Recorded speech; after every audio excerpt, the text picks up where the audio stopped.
on this episode of On Cam Ready. As a guest on the show, the media doesn't owe you anything. They owe you nothing. People have a misconception that most people on TV are getting paid, and it's not true. Most are not getting paid. These TV insiders, as you can hear, are going to be busting some myths. They're going to help you become more on-camera ready online and on television.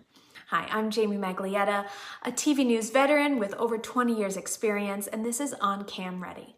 On Cam Ready is a video-first podcast, meaning it's posting here on YouTube before it posts on the podcasting platforms.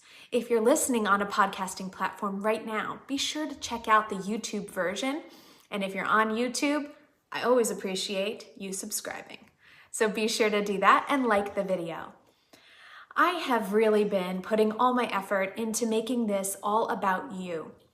If you're a professional looking to be attracting the media and securing earned media, every guest that we bring on is meant to help you, guide you, and give you insider knowledge that you can only get really right here. I also wanted to let you know that all of my podcasting efforts are supported through collaborations and affiliations. So instead of ads right now, I will be plugging the brands I'm working with. My top is Stylewe. I have a link in my bio if you would like a discount off their clothes.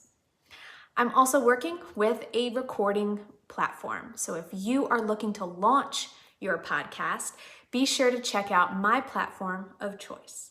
And speaking of podcasting, if you have an idea for a show, download my PDF. It is a roadmap to podcasting. My goal is to help you shape your idea into a podcasting show. And if you need help, reach out. I offer consulting work. Now let's get to the episode. Today we're talking to Wendy Guarisco and Emilia Gledhill. Wendy Guarisco and Emilia are with the Guarisco Group. I met Wendy on LinkedIn. She has so much experience, over 12 years at CNN and 20 plus years in public relations. Emilia, her daughter, yes, it's a mother-daughter duo. Emilia, her daughter, is the media matchmaker. And in this episode, she shares some do's and don'ts on what television guests should and shouldn't do if they want to secure a callback. Now, all three of us are not on-camera personalities. I've been a producer most of my career, if not all, and our conversation ran a little long. So we recorded this in September and I wound up editing it a little bit due to time. But I know you're going to gain so much from it. And I do hope that you'll reach out and let me know what you think of the valuable tips that we're offering. And if you have any questions and really want us to dig into some advice that you can't seem to locate online, reach out, email me at jamie@oncamready.com. Now, here's our conversation. Emilia and Wendy, thank you so much for joining us. I really wanted to start off with your journey and the fact that the two of you work together. So Wendy, why don't you start by just sharing a little bit about who you are, how you came from CNN, launched your business, and then brought your daughter in. Okay. Well, my journey, I wish I could say it had all been planned out, but it was all crazy circumstances that led to all this. I had been in advertising for 10 years, came home to Atlanta to write the great American novel, and took a temp job where I answered the phones in the guest booking department at CNN for a week. And I liked them, they liked me, and we ended up, one of the bookers was going on maternity leave, and they said, "Can you fill in for her?" And I thought, I've never done this in my life, but okay. So I filled in for her, and she didn't come back. So I got her job, which I don't even think I would have gotten an interview, otherwise. So I mean, especially looking at your background. I mean, you were in advertising. So I also love that about your background. Advertising, working at the Coke, you had Coke, you were working on brands, and then all of a sudden you're the director of guest booking for like over a decade. So yeah. And it was really cool, the timing of it, because when I first started at CNN, nobody knew what CNN was. I would call and say, "Hey, can you come on CNN?" And they go, "Is that a bank? What is that?" And then after the Gulf War, those same people would get out of a meeting to take my call. So it was a fun little arc there. And then after CNN, you decided to launch your own business. So why don't you tell us about that? Well, again, it was an accidental series of things that happened. 9/11 happened. My mother was diagnosed with Parkinson's disease. I was diagnosed with thyroid cancer. And I looked at everything on my plate. The only thing I could get rid of was CNN. So I went to my boss and said, what do I do? I have to have the layoff package that's happening because of the merger with Time Warner. And she got it for me. So this business just sort of grew accidentally. And by the time the CNN checks stopped coming, I had clients, and I've been doing it ever since. And you brought your daughter in. Emilia, why don't you tell us about that one? So this was another happy accident that occurred about 3 weeks before my wedding in December of 2021. I was in a fashion styling job that I did not like, and I was trying to stick it out for a year. I was 7 months in. I was really ready to give up. And unfortunately and fortunately, Wendy lost her managing director at the same time. And so we both agreed that I would come on as an assistant and help out around the company. And I very quickly learned that I was way better than an assistant, and I climbed the ladder very quickly. Emilia, why don't you tell us more about what you do with News of the Day? News of the Day is the headlines that you see first thing in the morning. Wendy and I consume so much media throughout the day. We are flipping through the news channels all day, every day, trying to align the right news stories with the right clients to highlight their expertise and get them the best earned media placements I can. You know, having produced reliable sources on CNN, I was constantly consuming cable. So I can understand a little bit about what you might be doing all day, you know, looking at the guests, seeing how they look on TV, seeing the topics that are being covered, analyzing all the details that go into it. When you're looking at so much TV and reading so much news, how do you think that that really helps your clients stand out when pitching them to the press? Well, I think we all think like producers. We try to make the producer's job easier, and the quickest way to get coverage for our clients is to work them into something that producers already have on their rundown, and they just need to fill it with the guests. So we look at it in terms of how can our clients help move that story forward or put it in context for the audience. And it's really just matchmaking. Yeah, and that's what I loved when we were, you know, talking ahead of time about how Emilia's like the matchmaker, helping put people together. It really made me think of a conversation I had about the relationship building that needs to go in. So if you're listening and you want to be on camera and you're looking for ways to connect with the press, it's not just about, you know, pitching the stories that make the most sense to you. It's also trying to figure out, as Wendy's saying, what they're covering and how you can benefit them, and building a relationship with those producers and reporters and writers so that they have you at the forefront of their mind when there is something going on. And so you two are the matchmakers. You're helping the guests connect with the media and get themselves on TV. And I think that that's where we want to start this conversation to help everyone who's looking to become more on-cam ready. So when you're prepping people who are landing opportunities on TV, you know, Emilia, what are 3 things that the two of you work with them on to make sure that when they are on TV, they're nailing it? I would say their wardrobe would be number one, making sure that they weren't wearing any crazy patterns or have any funky things that would distract from what they were saying. No chunky jewelry. And that would be my first, because the viewers are going to be looking at them, but they also need to be listening to them. Wendy, what other points would you make?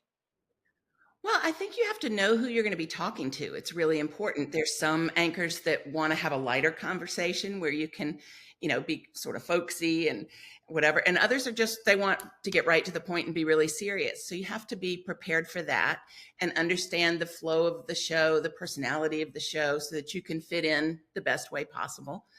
And I think for your content, you kind of never know what the anchor is going to ask. So you want to go in with your 3 best points ready to just come out no matter what the question is, and don't save anything for later. I have so many clients that will come off the set and say, oh, I never got a chance to say my best thing. Say it first so you make sure you get it out there. So, That's a really good point. So I have pageant training, and I bring this up because they're really, really good at training people how to interview in front of a panel. And what I learned from that, I felt like I could always apply when I was working with a reporter or an anchor, because you want to really think about all the things you want to say and finding ways to weave them in by thinking about what are the questions these people could ask, by thinking about what are the questions these people could ask, and how can I get to the points I want, right? And one of the things I always say is, make sure you fit it in, but also know your segues, know how to segue to those points, right? We talked about the set, but now that more people are interviewing from home, it also opens up the opportunity for people to be more themselves. And I was listening to this one media trainer suggest, like, if you're a biker, you should look like a biker. If you're a mechanic, you should look like a mechanic. I kind of disagree. I don't know. What do you guys think? I think you ought to look your part for sure. The diplomat show up on a primetime show one time in a golf shirt, and I almost passed out. Yeah, I was like, no, you live in a tie. Like, know your part. I love that. And maybe if you are a mechanic, maybe authenticity do your is key. Zoom from the shop, and That's maybe a good idea. make sure there's no grease on your face, but you can still be in your jumpsuit, but make it look and feel authentic to who and what you do. We also like to double check before our guests arrive. We check with the producers ahead of time. Will there be hair? Will there be makeup? And kind of try to avoid that last minute, oh, will they get to me? Will they not? Moment for our clients. And I think that's another layer of confidence for them, is something they don't have to worry about. And outside the look, are there any little tips you give people to make sure that when they're delivering, they are on point? Because right now I'm losing my throat, and I feel like you said something, you should always have like a tea or cough dropper. What were some of those thoughts you had? Some tea and some cough drops. And you should always have that, because you never know. And when you don't have a cough, you can get one when you're nervous. So that's a good thing. Stay away from carbonated drinks, because if your mic is right here, we're going to hear every bubble that goes up and down your throat. So don't do that. Have some protein for the same reason. We don't want to hear your stomach growling. And then with guys, they love to, cross their leg, and all of a sudden they're not in the shot anymore. So sit with your feet flat on the ground, put one in front of the other, keeps you from rocking. There's all sorts of little tips and tricks you can do. One I'll add is I always suggest to lean in. Like if you're sitting there and they're always like, oh man, I like looking, I'm like, just lean in just a little bit. Make yourself look a little more presentable, right? You look engaged. Yeah. So I like summing up some of the points we've made, for those that are listening, you're really looking at who's your audience? Who are the people you're talking to in this interview? What talking points do you need to really make sure that you're getting the value that they're booking you for on air? Preparing so that you don't look disheveled, making sure you have a good color scheme going on, a flattering appearance, that your voice is prepped, maybe even doing some vocal exercises, and really just preparing so that when you're there, the preparation helps alleviate some of the nervousness. And, when we were talking about people who are on camera, everybody here listening, the 3 of us are not on camera people. We're here to deliver so you can start learning from experts like ourselves.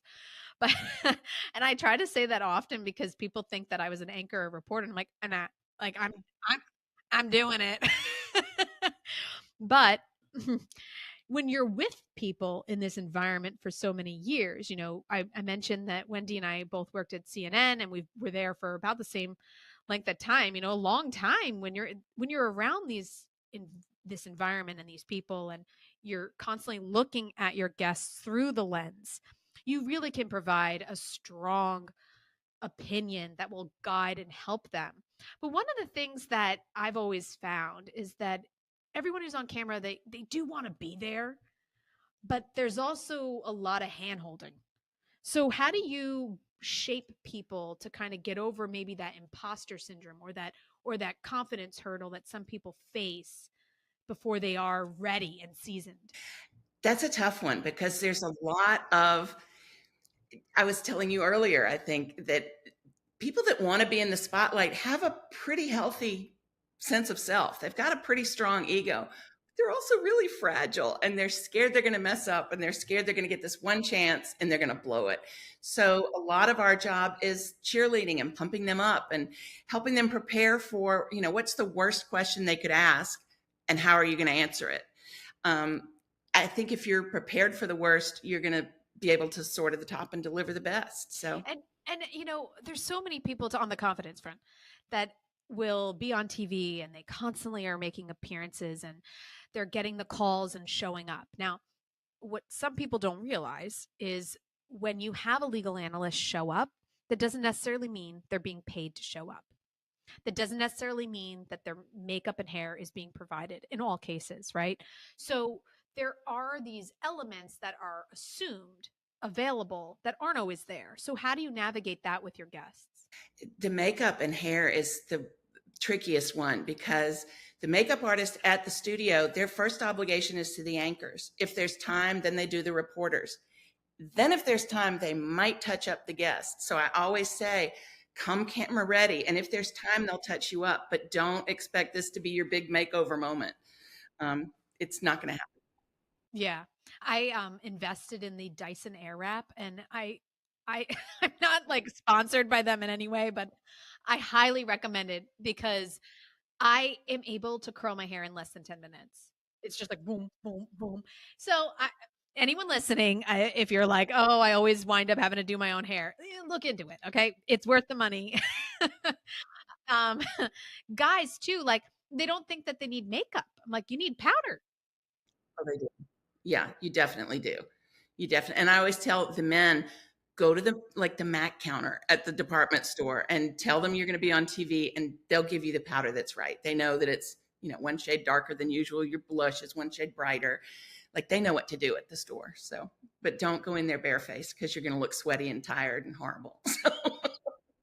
Emilia, you want to add on to that? It's all about our relationships with the client. And as Wendy said, building them up, just reassuring them along the way that they are meant for this and this is their job and they are exactly where they need to be. So just a lot of reassuring as well. So when you're pitching these guests, how do you get them in front of the others? Like many people will say, oh, well, why should I invest in someone like you when I can do it myself, right? Can't I just email them? There's a difference.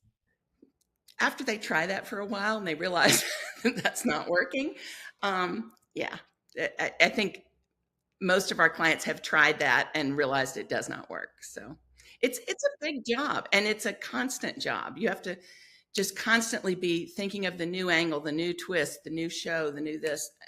It's a lot. And it's a lot of information management.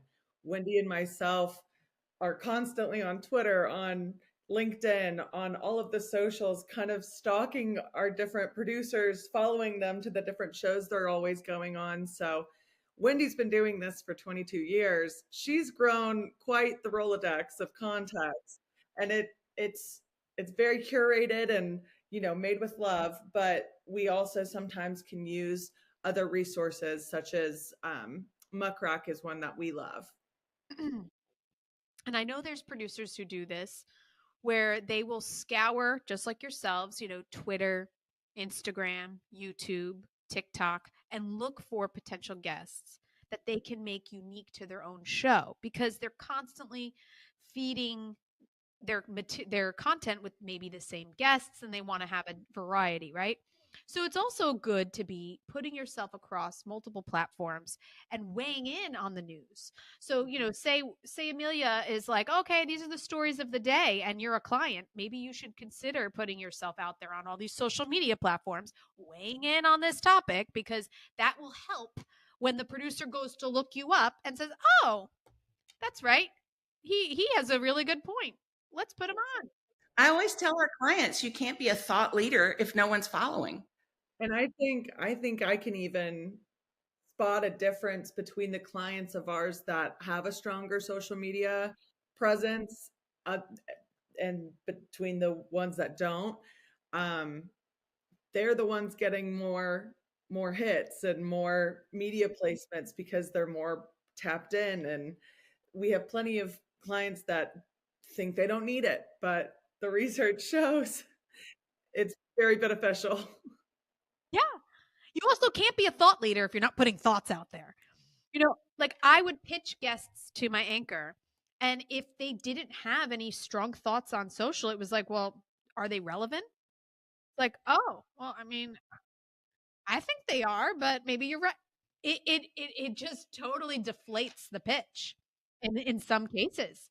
So I hope anybody listening, and I hope that also helps in case clients are not doing it, they should be. And it's unfortunate because of how many platforms we have, but you do need to be creating content for all platforms. You don't want to just be tweeting. Video, YouTube shorts, it's the way to be right now. Yeah.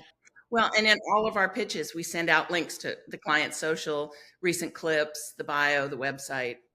You got to have it. Yeah, I agree. I always loved when people even sent video. I'd be like, oh, it's like a present. The easier we can make the producer's job, the more the producer will continue coming back for our guests and the relationship building. I tell the clients, you got to be the easiest person they worked with all day. If you're a diva, you're not coming back. So, and coming back is also a point I wanted to bring up. We've talked about contributorship, and some people, they will appear on TV a handful of times or regularly on a weekend, and then start to ask like, well, when am I going to get paid? And when can I be a contributor? And they kind of get hooked on this title and the payment. And I understand why. You're taking maybe 5 hours of your day to prepare, to be there, and you want to have something for it. But it's usually the exchange of value is like you're putting yourself out there, you're building your own brand, you're potentially gaining clients. So I think it's a little bit harder for people to gain that contributorship than they realize. Do you have anything you can share on that point? I do. And I think another big thing to remember as a guest on the show, the media doesn't owe you anything. They owe you nothing. Just because they had you on one time doesn't mean, oh, now I'm going to be a studio regular and I'm going to be on every Monday, Wednesday, Friday for the next year. No, if you get canceled, again, it's nothing personal. It's the producers only have so much time in a show that if they have to make a cut, they have to make a cut, and it's nothing personal. It's not, oh, they don't like me or I'm not good enough to be here. Just, I would say the main takeaway is it's not personal, it's business. And if something works better for the show, they're gonna do what's best for the show. Mm-hmm. And you take it with grace and you keep moving. Yeah, I think people have a misconception that most people on TV are getting paid, and it's not true. Most are not getting paid. And it depends on so many factors. First of all, you have to be on every single network, because if you're only doing one network, why should they pay you? They already have you. So you have to be everywhere, and you have to, what our strategy in trying to get someone a contributorship is to build that frustration. So the producer that used to be able to call you at the last minute and you could run right over anytime, all of a sudden they're hearing somebody else got to you first. And, oh, so sorry, I'm already booked, can't come.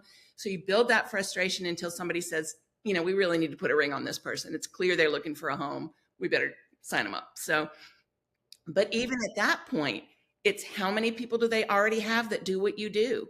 A lot of the anchors have that expertise that you might have, and they may not need somebody in that space. you talk about something that only happens every now and then, why do they need to pay you? You know?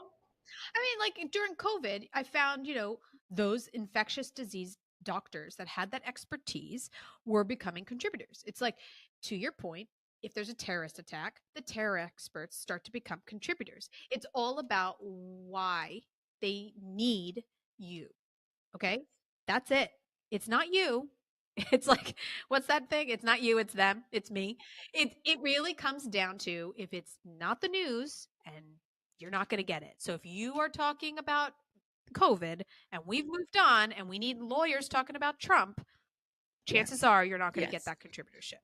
So as you said, it's business, and Emilia and Wendy, your family, and you're in this business together. So I just wonder, how does that go? How does that work for the two of you? You don't work in the same office, you're both at home. So how do you enjoy working together? And what have you learned from one another? We love it. Wendy, do you love it? Are you still loving it?